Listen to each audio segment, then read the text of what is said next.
Varicose veins కి సరైన చికిత్స కోసం సంప్రదించండి ఎవిస్ హాస్పిటల్. నమస్తే రమగారు. నమస్తే జయ.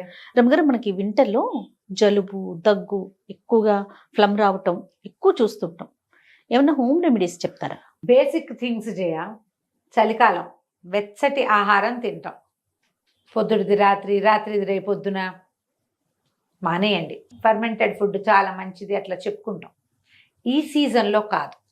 మీకు జలుబు కానీ ఒంట్లో గొంతులో ఫ్లమ్ కానీ చలికాలపు బాధలుంటే అస్సలు చల్లటి పదార్థాలు తినద్దు. ముందు రోజువి మర్నాడు తినబోకండి. ఓకే.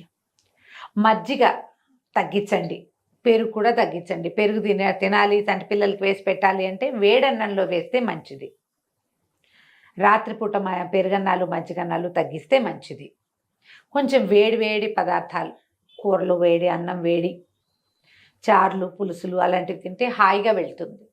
కిచిడి లాంటివి తినండి. రొట్టెలు చేసుకోండి, చపాతీలు అవి వేడి వేడిగా, దోశలు వేడిగా, ఇడ్లీ వేడిగా, అన్నం వేడిగా, ఇవన్నీ వేడే. వేడిగా తింటే అంత బాధలు ఉండకుండా ఉంటాయి.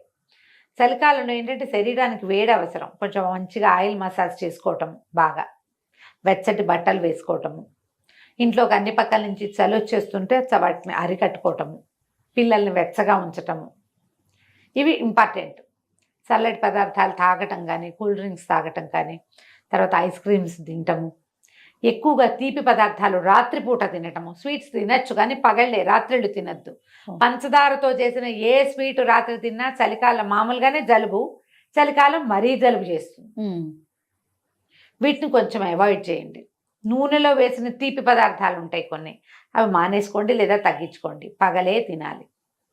సిట్రస్ ఫ్రూట్స్ తీసుకోండి, అవి కూడా పగళ్ళే, రాత్రిళ్ళు కాదు. ఇప్పుడు బత్తాయిలు, ఆరెంజెస్, కమలాలు అంటాం, అవి దొరుకుతాయి. యాపిల్స్ బాగా విస్తారంగా దొరుకుతున్నాయి. జామపళ్ళు, జామకాయలు బాగా వస్తున్నాయి. రాత్రిపూట తినద్దు.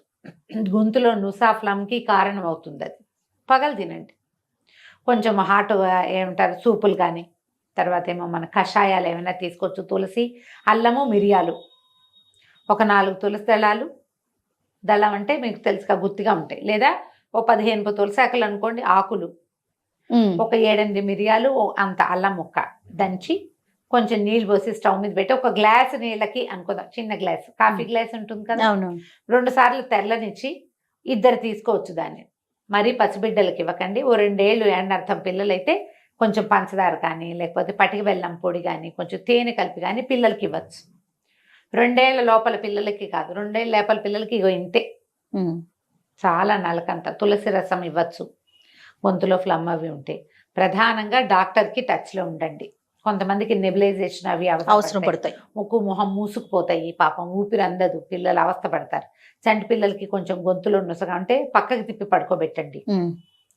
ఏదైనా కొంచెం ఆయిల్ మసాజ్ లాంటిది కొంచెం గుండెల మీద అట్లా కొద్దిగా తేలిగ్గా రాసి కొంచెం వెచ్చటి కాపడం, వేడి వేడి కాపడం కాదు సుమా, కొంచెం వెచ్చగా కాపడం పెడితే ఈ గొంతులో గరగరలాడుతున్నటువంటి ఫ్లమ్ బయటకు వచ్చేస్తుంది. కడుపు నిండుగా ఉన్నప్పుడు కాపడాలు పెట్టబోకండి. పొట్ట నిండా పాలు తాగాక కాపడం పెట్టారనుకోండి కక్కేస్తారు. అది చేయకూడదు.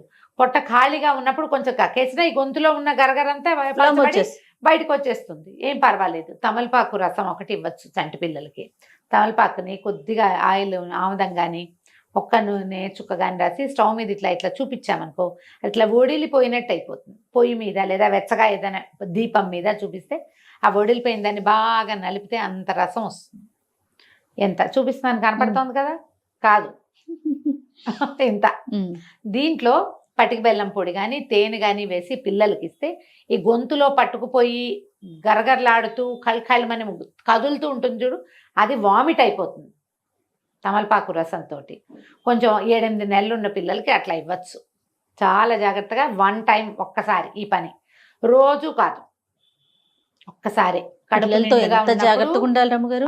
కడుపు నిండుగా ఉన్నప్పుడు, పాలు ఫుల్గా తాగినప్పుడు, ఏదైనా సరిలేకో గిరిలేకో, రాగి మాల్టో, ఉగ్గో కడుపు నిండా పిల్లలు తిన్నాక మాత్రం ఇవ్వకూడదు.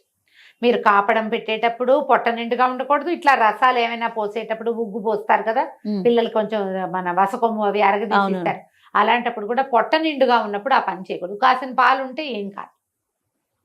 పాలు తాగిన 1 గంటకి ఏమవ్వదు. పాలు తాగగానే మాత్రం చేయకూడదు. ఇవి ఇవ్వచ్చు. మీరు కూడా శుభ్రంగా తులసి రసం తీసుకోవచ్చు, మిరియాల కషాయం తీసుకోవచ్చు, తిప్పతీగ కషాయం తీసుకోవచ్చు. ఏ గ్రీన్ టీ తాగినా హాయిగానే ఉంటుంది. కరివేపాకు, ధనియాలు, మిరియాలు, అల్లము 4టిని కషాయంలాగా కాచే శుభ్రంగా నేటివ్ టీ తాగేయండి. మన దగ్గర సుమన్ టీవీ ఛానల్లో మామ్స్లో ఉన్నాయి. అవును అవును. కషాయాలు 3-4 కషాయాలు తీసుకోండి. తమలపాకు కషాయం కూడా కాచుకుని తాగొచ్చు. మన గొంతులో నుసగా ఉంటే 2 తమలపాకులు చింపేయండి, చక్కగా శుభ్రంగా కడిగేసి, కడక్కండా కాదు, చక్కగా కడిగేసేయండి. తుడచకపోయినా పర్వాలా, చింపి నీళ్ళలో వేయండి. ఒక గ్లాస్ నీళ్ళకి ఆ గ్లాస్ నీళ్ళకి 2 తమలపాకులు వేసుకోవచ్చు. 2 సార్లు తెరలనిస్తే నీళ్ళని చిన్న పింకిష్గా మారుతాయి నీళ్ళు. చాలా స్లైట్ కలర్ చేంజ్ మాత్రం వస్తుంది. ఈ నీళ్ళల్లో కొంచెం షుగర్ వేసుకోండి, లేకపోతే అలాగే తాగండి. కొంచెం ఉప్పు, లెమన్, నిమ్మరసం వేసుకున్నా కూడా బాగుంటుంది. హాయిగా తాగేయండి. అది గ్రీన్ టీ లాగా బాగుంటుంది. చిన్న తమలపాకు వాసన వస్తుంది. ఈ గొంతులో ఉన్న నుస వాటికి బాగా పనిచేస్తుంది. ఎవరైనా సరే కాఫీ టీలు తగ్గించి గ్రీన్ టీలు పెంచండి. ఎస్, హాయిగా ఉంటుందని ఎంతసేపు tea tea tea tea coffee coffee తాకండి, పైత్యం చేస్తుంది. అంతొద్దు. ఉదయం 2 సార్లు డే టైంలో టీలు, సాయంకాలం 1 టీ కాఫీలు, అంతే. కాఫీ టీ మొత్తం కలిపి ఆల్ టుగెదర్ 4, అంతకంటే చేయొద్దు. ఇవి కూడా 4 కాదు, చిన్నవి. ఫుల్ గ్లాసులు తాగుతారు, పెద్ద పెద్ద లోడ్స్ తాగే అలవాటు, అంతంత తాగద్దు. దాని బదులు మీరు గ్రీన్ టీస్ తాగండి. ఇలా వేసుకోండి చక్కగా. కరివేపాకు నీళ్లు తాగొచ్చు, చాలా హాయిగా ఉంటుంది. చాయ్ తాగినట్టే ఉంటుంది, సుఖంగా బాగుంటుంది. బయట ఫుడ్స్ కొంచెం తగ్గించండి. ఓకే. ఆయిల్ ఫుడ్స్కి పెద్దగా వెళ్ళొద్దు. ఈ సీజన్లో కొంచెం ఇంట్లో వేడివేడిగా, సాయంకాలం రాత్రిళ్ళు పెద్దవి కదా, అవునండి. శీతాకాలం 5కే చీకటి పడిపోతుంది. రాత్రి ఇంకా 8 ఇంకా 9 12 అవ్వలేదా అలా అనిపిస్తూ ఉంటుంది. తొందరగా పడుకోండి. ఆ రాత్రి కాలపు వెచ్చదనాన్ని హాయిగా అనుభవించేందుకు ప్రయత్నం చేయాలి. తొందరగా పడుకోవటం, లేట్ నైట్లు పడుకుని పొద్దున్న తేలేస్తే జలుబు లక్షణం పెరుగుతుంది. ఓకే. లేట్ నైట్ స్లీప్ వల్ల హెల్దీగా ఉండాలంటే అంతా కాకపోయినా కొన్నైనా జాగ్రత్తలు అవసరపడతాయి. అవునండి. ఫుడ్స్ తీసుకునేటప్పుడు కూడా కొంచెం కేర్ఫుల్గా, పిల్లలకి పెట్టేటప్పుడు కూడా వాటర్ కూడా. అవునండి. ఆ తర్వాత వాటర్ ఇంటేక్ పెంచండి. వామ్ వాటర్ తీసుకోవాలి. గోరువెచ్చటి నీళ్ళు తాగితే మీకు ప్రాణం హాయిగా ఉంటుంది. మామూలు ట్యాప్ వాటర్ అంటే ఏమనాలి, మనం ఫిల్టర్ వాటర్, రూమ్ టెంపరేచర్ తాగబుద్ధి కాదు. కొంచెం లూక్వామ్ అయినా ఉండాలి. లూక్వామ్ ఉంటే హాయిగా తాగడానికి బాగుంటుంది, చలికి సుఖంగా ఉంటుంది కదా. లూక్వామ్ వాటర్ తాగండి. బయటకు వెళ్ళేటప్పుడు వేడి నీళ్ళు క్యారీ చేయండి. ఇవన్నీ కూడా పద్ధతులు ఏటా చేసేవే మనం. అవునండి. మళ్ళీ చెప్పుకుంటూ ఉంటాం, అంతే. ఎవ్రీ ఇయర్ మనం ఈ జాగ్రత్తలే పాటించాలి. ఇప్పటి నుంచి డిసెంబర్ రాబోతోంది, ఫిబ్రవరి దాకా ఇంచుమించుగా మన పరిస్థితి ఇదే, ఇలానే ఉంటుంది.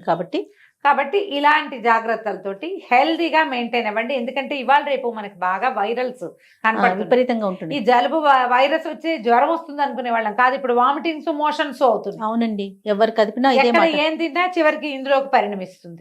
అందుకని తిండి జాగ్రత్త, నీళ్లు జాగ్రత్త. బయట మోస్ట్లీ అవాయిడ్ చేయటమే మంచిది. ఫంక్షన్స్ లో తింటాను, ఫంక్షన్ అయితే ఇంకా తప్పదు రమ్మగారు. ఇక అక్కడి నుంచి ఇది వస్తుంది, అక్కడి నుంచే ఇవి వచ్చేస్తాయి. జాగ్రత్త. ఒకవేళ వామిటింగ్స్, మోషన్స్ 2, 3, 4 అయితే మాత్రం ఇమీడియట్ గా డాక్టర్ని చూడండి, లేదా డిహైడ్రేట్ అయిపోయే ప్రమాదం ఉంది. డాక్టర్ సలహా తీసుకోండి, సహాయం తీసుకుంటూ ఉండండి. ఆ జలుబు పెరిగితే ఏదో గచ్చాకు పుచ్చాకు చేద్దాం, ఇంటి చిట్కాలు ఫాలో అవ్వద్దు. ఇంటి చిట్కాలు బేసిక్ నీడ్స్. ఆ పూటకి మీరు మందు వేసుకుంటూ కూడా ఇవి చెయ్యొచ్చు, కానీ మందులు మానేసి ఇవి మాత్రం కాదండి.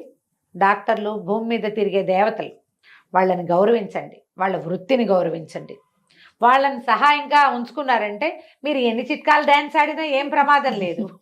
అంతే కదా, చిట్కాల డ్యాన్సులతో ప్రమాదం లేదు, కానీ వాళ్ళు లేకుండా మాత్రం కాదు. కాబట్టి జాగ్రత్తగా ఈ సీజన్ని పూర్తి చేసుకోండి. రైట్. నమస్తే. నమస్తే జయ.